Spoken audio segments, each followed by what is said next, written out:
Hola, buenas tardes. Bueno, hoy tengo que hablar de la clase de treponemas. Yo soy Andrés Gallardo Martínez, docente de la Cátedra de Microbiología y Parasitología, y vamos a desarrollar el tema treponemas. Los treponemas son de la familia Treponemaceae o Spirochetaceae. Los géneros que vamos a tratar o que tenemos que conocer son Leptospira, Borrelia y Treponema. Estos son, digamos, los géneros que tienen que conocer. Y dentro de los treponemas, que es el tema de la clase de hoy, vamos a hablar de Pallidum, que es el que causa la sífilis, y tienen que conocer, no vamos a profundizar, sobre el Pertenue, que causa Frambesia, y el Carateum, que causa Pinta. Son enfermedades que no vamos a desarrollar. Los treponemas tienen como característica que son células delgadas, de un espiral apretado. Estas células delgadas ya hablamos en algún momento en las clases cuando hablamos de los microscopios de luz, que poníamos como ejemplo a las espiroquetas o a los treponemas, que no son visibles al microscopio de luz por la delgadez justamente de las células. Son unicelulares, helicoidales, son muy largas, de 5 a 15 micras de largo, pero son extremadamente finitas, 0,09 a 0,18 micras de ancho, y si se acuerdan, el límite de resolución del microscopio de luz era 0,2, por lo tanto no son visibles con la coloración típica tipo Gram en microscopio de luz. Esto es una foto de cómo se ve un treponema, esto es una foto de un microscopio electrónico. Acá podemos comparar la imagen del treponema que están atravesando o a la par de otras bacterias. Fíjense la diferencia de tamaño que tienen, lo finitas que son largos y finitos. Como en su constitución física, digamos, tiene un citoplasma rodeado de una membrana citoplasmática trilaminar con una capa de péptidoglicanos, son factores de virulencia de treponema, una capa de micopéptido que se llama periplasto, y el lipopolisacárido que está en la membrana lipoproteica externa. Este lipopolisacárido tendría la función similar a la de los lipopolisacáridos de las bacterias gram negativas. Y finalmente una membrana externa rica en fosfolípidos. Los extremos de las células del treponema son aguzados, terminan en puntita y pueden tener fibrillas en cada extremo, lo que le da la motilidad. Esto es bueno porque cuando uno observa en microscopio de campo oscuro una muestra en fresco, podemos fácilmente, o sea, es más fácil de reconocerlo con los movimientos que pueda tener el treponema, que tiene movimientos rotatorios, flexuosos y ondulantes, que arrancan desde cerca del centro del microorganismo. Algunos treponemas, como el treponema pallidum precisamente, no pueden ser cultivados in vitro, es decir, no hay cultivos, no es una forma de diagnóstico de sífilis el cultivo, eso no lo digan nunca. Acá hay otra foto de treponemas, fíjense cómo se los ve como helicoidales, ondulados, y dijimos que son finitos y largos y móviles. Bueno, treponema pallidum es el causante de la sífilis o de la lues, es una enfermedad ampliamente distribuida en la población, es la enfermedad más típica de las infecciones transmitidas por vía sexual. Es una enfermedad sistémica compleja. ¿Por qué es compleja? Porque puede presentarse con manifestaciones clínicas muy, muy variables. Entonces uno tiene que estar pensándola permanentemente si quiere diagnosticarla. Por eso se llama la gran simuladora o la gran impostora, porque puede parecer una gripe, puede parecer una alergia en piel, o puede parecer una lesión ulcerada de difícil diagnóstico o de difícil reconocimiento, y uno está frente a un paciente con sífilis y no se da cuenta. La transmisión de la sífilis, un poco lo adelanté, la vía principal es la vía sexual. Cualquier tipo de relación o de contacto sexual puede transmitir sífilis. Lo único que necesita es que haya una elección activa, que en general son de la sífilis primaria o sífilis secundaria, con alto contenido de bacterias en esa lesión, y que entre en contacto con una mucosa. Es la forma de la transmisión sexual. También puede ser de madre a hijo transplacentaria o madre a hijo en el canal del parto, de madre a hijo transplacentaria congénita y la otra perinatal.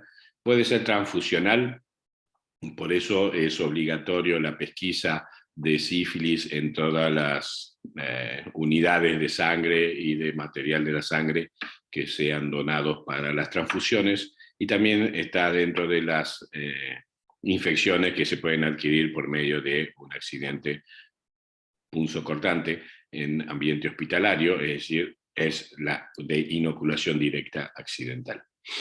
En cuanto a la presentación de sífilis, se reconocen varios estadios. Los principales son incubación, primario, secundario y terciario. El de incubación es un momento totalmente asintomático, en el cual ocurre entre el primer contagio y la aparición del estadio primario. Después hablar más extensamente de los estadios. Entonces sería incubación, primario, bacteriémico, secundario, infección subclínica latente, tardío o terciario. En cuanto a la patogenia, atraviesa mucosa sana o piel lesionada. No puede atravesar piel sana, pero si tenemos en cuenta que en todo contacto sexual, por ejemplo, hay microtraumatismos, son suficientes para que sea una piel lesionada y que de esa forma sea la puerta de entrada. Ingresa a los ganglios, a los vasos linfáticos o al torrente sanguíneo, se disemina por todo el organismo. Se necesita una dosis baja de inoculación, es decir, no es necesario que sea una alta carga bacteriana la que ingrese al organismo para causar una infección, una infección, e invade todos los tejidos, incluso el sistema nervioso central. Por eso es una infección sistémica y totalmente diseminada. Hablando de los periodos, el periodo de incubación es totalmente asintomático, es decir, desde el momento que uno se contagia hasta que aparecen más o menos los primeros síntomas. Puede durar de 3 a 90 días, promedio aproximado de 3 semanas, también llamado periodo preserológico. Si es preserológico, quiere decir que no se puede hacer diagnóstico por medio de serología, y en realidad no se puede hacer diagnóstico en este periodo de ninguna forma, porque no hay de dónde tomar una muestra. Después aparece el periodo primario. El periodo primario, la lesión típica es en el sitio de inoculación, el chancro. El chancro puede estar ubicado en aparatos genitales, ya sea masculino o femenino, puede estar ubicado en el fondo de la vagina, por lo tanto puede nunca ser observado. Puede estar ubicado en la piel perineal, en la piel, en cualquier punto del pene o del escroto. Puede estar ubicado en la boca, puede estar ubicado en los labios. Es en el lugar donde se produce la inoculación de la bacteria, que aparece primeramente como una pápula única indolora. Este es un dato cardinal de lo que pasa con sífilis. Ninguna de las lesiones que presenta sífilis en ninguno de los periodos tiene dolor.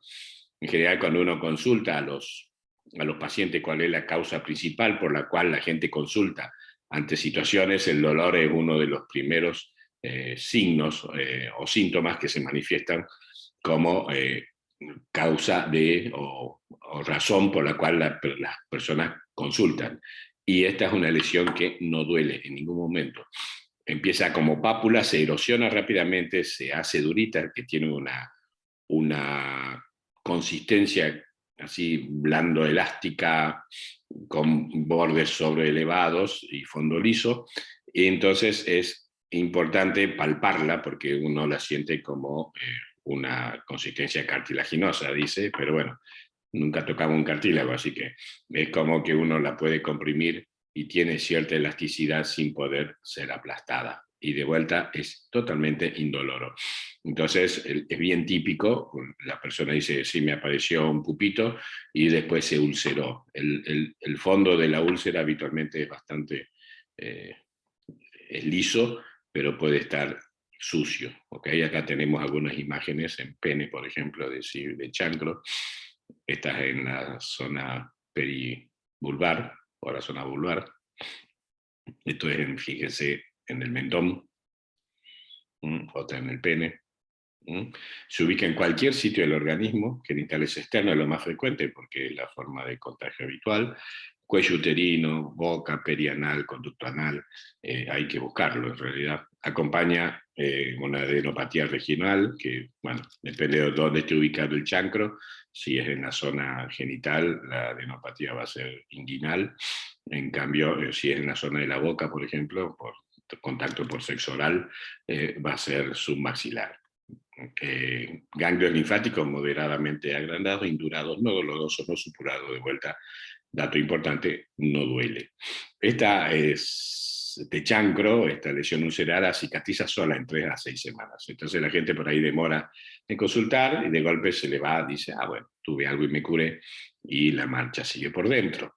No deja rastros o deja una pequeña cicatriz y, bueno, sí, el ganglio puede llegar a durar un tiempo más. Después de esto, bueno, en la anatomía patológica, esto también es un dato interesante a tener en cuenta porque esta la pueden prácticamente repetir a lo largo de todos los estadios de presentación de la sífilis.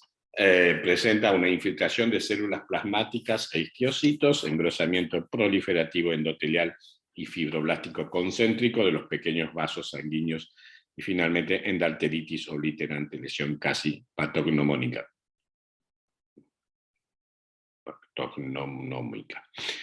Bueno, esta es la endalteritis obliterante, no se la olviden, pueden repetirla en cualquiera de la forma de presentación de la anatomía patológica, la forma de presentación de la que vamos a hablar más adelante. Después pasa el periodo secundario, entonces el periodo primario puede durar eso, y 3 a 6 semanas, incluso a veces menos. El chancro se cura y después aparece el periodo secundario. El periodo secundario también puede aparecer, depende del inóculo bacteriano y contagio y de la velocidad de replicación o reproducción de la bacteria en el sitio de inoculación, puede aparecer incluso simultáneamente con el periodo primario. El periodo secundario o sífilis secundaria es el estadio diseminado. En este momento es clínicamente más florido, es cuando se produce la multiplicación y la diseminación de la espiroqueta y dura hasta que se desarrolla una respuesta inmune lo suficientemente fuerte como para frenar esa bacteriemia.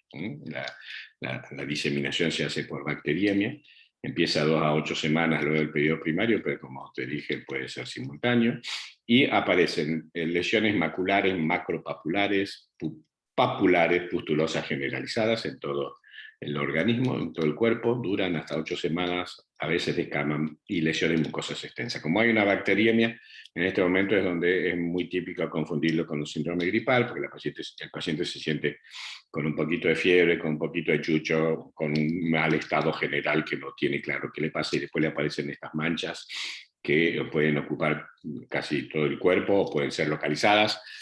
¿Y qué sucede? No duelen. También pueden aparecer lo que se llaman condilomas planos, que son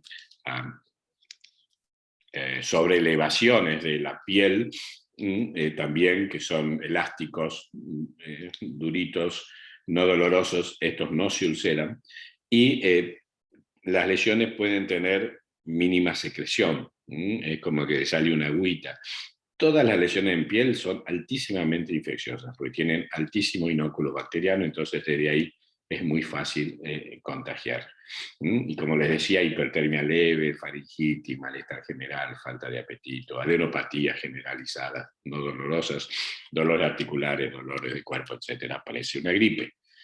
El 40% de los casos durante la sífilis secundaria puede afectar el sistema nervioso central. Dijimos que se disemina por todo el cuerpo y puede generar una meningitis aséptica con dolor de cabeza, rigidez de nuca, etc. Puede causar glomerulonefritis a nivel riñón, principalmente por depósito de inmunocomplejo, que va a dar un síndrome nefrótico agudo con proteinuria. Puede causar hepatitis, puede causar uveitis.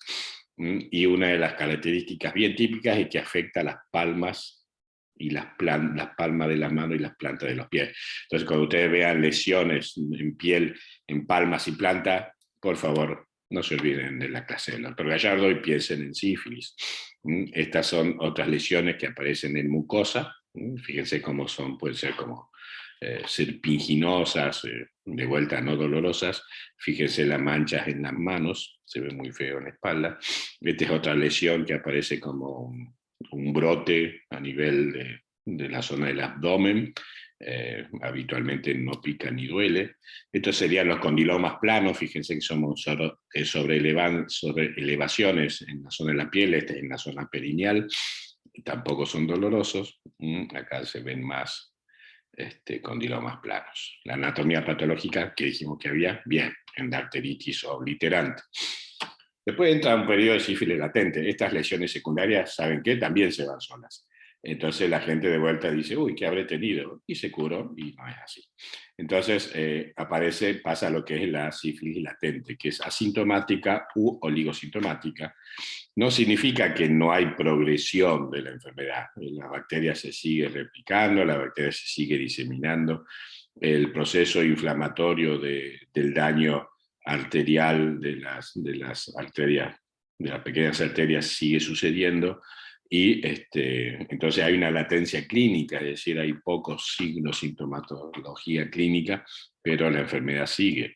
Y puede ser, digamos, la sífilis latente temprano o tardía, y a lo largo del tiempo ocurren menos recaídas clínicas. Cada tanto hay como de vuelta bacteriemia, y por lo tanto, a partir de los sitios de latencia, puede haber nueva bacteriemia y otro cuadro, pero a medida que pasa el tiempo, las recaídas son cada vez menos frecuentes. Y finalmente entramos en la sífilis tardía o terciaria, que afecta a cualquier parte del cuerpo, como una enfermedad inflamatoria lentamente progresiva. Y ahí es donde tenemos que buscar neurosífilis, como su nombre lo indica, sífilis del sistema nervioso central, sífilis cardiovascular a nivel cardíaco y sífilis gomatosa en cualquier parte del cuerpo. ¿Por qué gomatosa? Bueno, vamos a ver que la lesión típica es el goma, se llama, que es lo que tiene la anatomía patológica, en la arteritis obliterante, y este goma puede estar ubicado en cualquier parte del cuerpo. La neurosífilis justamente depende de dónde se ubiquen estas lesiones gomas, puede generar, fíjense, cualquier cosa. Hemiplegia, déficit neurológicos variables, progresivos, hemiparesia, afasia, crisis focales tipo epilépticas o generalizada, parálisis general progresiva, lo que se llama tabes dorsal, cuando afecta las neuronas de la columna y produce una parálisis hacia los miembros inferiores, la habilidad emocional, paranoia si se afectan los ganglios de la base, hiperreflexia, marcha táxica, trastornos vesicales. Si ustedes ven, puede presentar cualquier cosa. Trastornos oculares, fondo de ojo alterado, pérdida de capacidad visual, etc. Afectación de los nervios craneales con su presentación clínica, que puede ser cualquiera de ellos, otitis sifilítica, una enfermedad articular degenerativa. Fíjense que no hay parte del cuerpo que pueda no ser afectado por la sífilis. Sífilis cardiovascular, inflamación de la aorta, la aortitis, aneurisma, con deformación, o sea, porque las microarterias de la pared de las arterias grandes se obliteran, mueren, se deforman y se puede perder la resistencia de la pared a las presiones, y por lo tanto se forman los aneurismas, que puede afectar a aorta ascendente o transversa. La sífilis gomatosa, que son las gomas, que es la lesión granulomatosa inespecífica y que puede aparecer en cualquier parte. La base de vuelta anatomopatológica de todos los estadios es la endarteritis obliterante, que lleva a obstrucción total de las arteriolas y daño tisular permanente. Esta sería una foto de la anatomía patológica de un goma sifilítico. Fíjense, tienen infiltrado mononuclear por todos lados, perivascular, linfocitos, macrófagos, células plasmáticas, edema o hinchazón y proliferación de células endoteliales, que van obliterando o cerrando las arteriolas hasta que las cierran completamente. El diagnóstico clínico, bueno, sí, si uno ve un chancro y tiene experiencia en haber visto varios, rápidamente va a pensar en una sífilis secundaria, en una sífilis primaria, perdón. Si uno ve lesiones en piel con cierta experiencia, va a pensar en una sífilis secundaria. Desgraciadamente, en general, la gente viene después de haber pasado por varios médicos clínicos, guardias y varios dermatólogos que los pusieron cremitas sin pensar en sífilis. Por eso la sospecha dirigida, ustedes tienen ver a alguien y puede ser, hay varias enfermedades que yo digo, todo el mundo puede, con cualquier presentación clínica, nunca tener que dejar de pensar que tenga sífilis, hepatitis B o hepatitis C. Es exagerado, pero bueno, es mi problema de ser infectólogo. Entonces, para mí todos ustedes vienen porque les duele el dedo del pie y yo pienso que pueden tener sífilis, hepatitis B o C, y si después me convenzo de que no, recién dejo de pensarlo. El laboratorio general no te va a decir nada, el laboratorio específico necesita una buena, una adecuada interpretación, por lo tanto hay que saber qué pedir. En la sífilis primaria, en la incubación y en la primaria, pedido preserológico, serología negativa, ¿ok? Entonces pues yo le pregunto, ¿qué anticuerpos busco en el periodo preserológico? Me tienen que mirar así como diciendo que estás preguntando, Doc, si en periodo preserológico no hay serología. Bien, entonces no se puede hacer serología. El diagnóstico se hace de forma directa por detección de los treponemas en muestra obtenida del chancro. Pero vos me dijiste que no se puede mirar el microscopio, para eso se utiliza el microscopio de fondo oscuro, porque bueno, con eso logramos distinguirlo por el tamaño, dijimos que era de menos de 0.2 micra, por lo tanto, ahí en el microscopio fondo oscuro, que aumenta el poder de resolución del microscopio óptico, podemos verlo. Esto hay que solicitarlos antes del inicio del tratamiento. Los treponemas son altamente sensibles todavía, por suerte, al tratamiento que tenemos disponible, que es la penicilina. Por lo tanto, una dosis ya puede hacer que por lo menos pierda la motilidad, y si pierde la motilidad, la motilidad de los treponemas es una de las formas, es una ayuda que nos da para observarlo en el microscopio de fondo oscuro. Así se vería un treponema en un microscopio de fondo oscuro. Del estadio secundario en adelante se hacen pruebas serológicas. No vamos a encontrar, en el estadio secundario sí podemos hacer un microscopio de fondo oscuro de lesiones que tomemos de las lesiones de piel. Bien, ¿se acuerdan que yo dije que tenían como secretantes? Esa secreción uno la puede juntar, poner un portaobjeto y mirar el microscopio de fondo oscuro, y también vamos a ver, tiene altísimo contenido de treponemas, así que es una muy buena muestra. Pero ya en el estadio secundario podemos hacer las pruebas serológicas. Hay dos pruebas que se llaman no treponémica y las treponémicas. Las no treponémicas la más conocida es la BDRL, que no tiene nada que ver con sífilis, sino que es Venereal Disease Research Laboratory, es el laboratorio de investigación de enfermedades venéreas, que lo que busca es un anticuerpo formado en contra de la cardiolipina. Cardiolipina es una sustancia presente en células humanas, pero no generan respuestas inmunológicas. Si hay una respuesta inmunológica elevada, alta, es decir, con títulos elevados de anticuerpos detectados por la BDRL, entonces la única causa es la sífilis. Es inespecífica, ¿no? Como le digo, no es que busca, no está la cardiolipina en ninguna porción de la bacteria treponema, sino que está en los cuerpos, en las células del cuerpo que pueden estar infectadas por sífilis. Y puede haber un falso negativo en la reacción de prosona. ¿Se acuerdan allá por el módulo 2? Creo que hablamos de presona, posona y zona de equivalencia. Por lo tanto, todo laboratorio que trabaje bien, lo que tiene que hacer cuando uno le pide una BRL es hacer una muestra y diluirla a la mitad y repetirla. ¿Por qué? Para tratar de salir de esa zona de prosona, porque si uno pide una BRL, porque sospecha que puede dar positivo. Tiene que ser cuantitativa, porque los diagnósticos se hacen en base a los números. Entonces, con valores altos, de hacia arriba de 64, la única razón es la sífilis.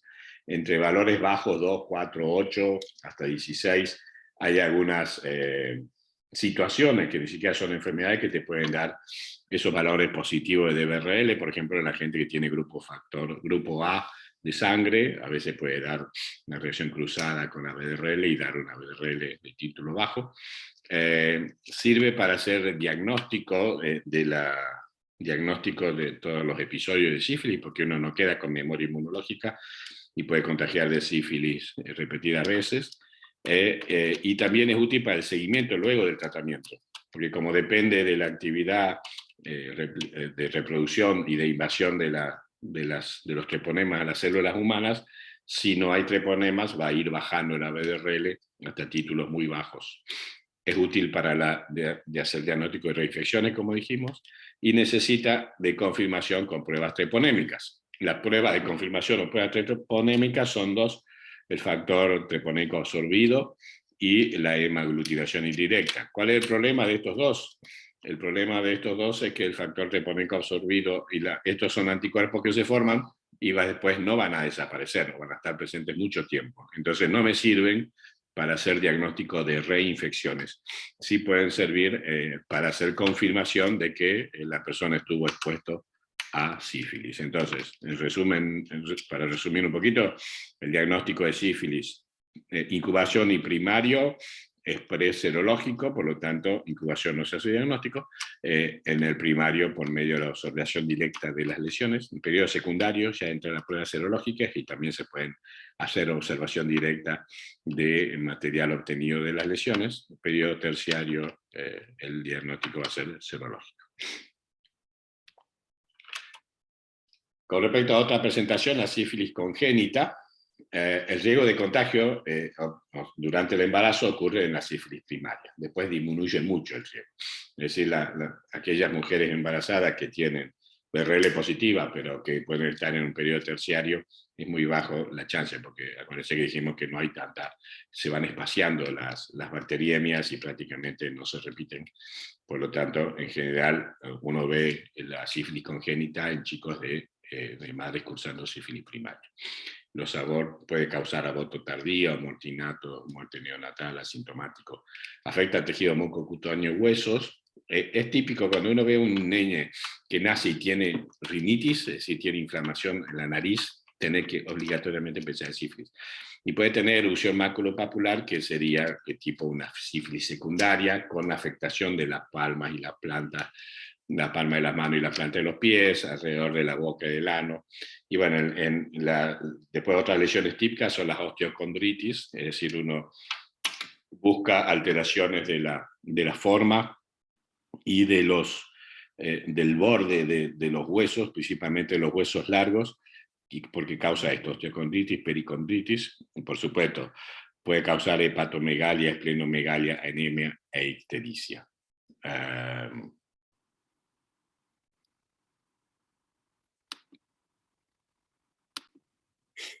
Bien, entonces estamos hablando de la osteocondritis y pericondritis, la lesión a nivel ósea, creo que ya lo repetí, hepatomegalia, esplenomegalia, en todo chico que nazca con hepatomegalia y esplenomegalia entra dentro del estudio de lo que son todas las infecciones congénitas, o las infecciones de transmisión perinatal, así que hay que estudiarlos, anemia, ictericia, cualquiera de estas formas, fíjense, este es un neonato, se ve muy feo la foto. Acá es donde se ve la deformidad, fíjense cómo se deforma la tibia y el fémur en la foto de la izquierda, y se pierde el sostén de la corteza, porque justamente pues se llaman periostitis o pericondritis, y fíjense los huesos que están como claros, no se ve, no tienen consistencia y se deforman. Esa es de lesión bien típica sifilítica.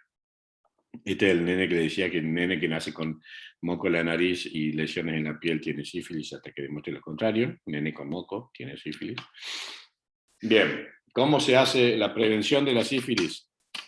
Educación sexual, importantísima, educación sexual, y acuérdense, como les dije, que la puerta de entrada puede ser cualquier mucosa, cualquier tipo de contacto sexual contagia, y las lesiones primarias y secundarias tienen altísima concentración o inóculo bacteriano, por lo tanto son muy contagiosas. Sexo seguro, uso de preservativo y no tener muchas parejas sexuales.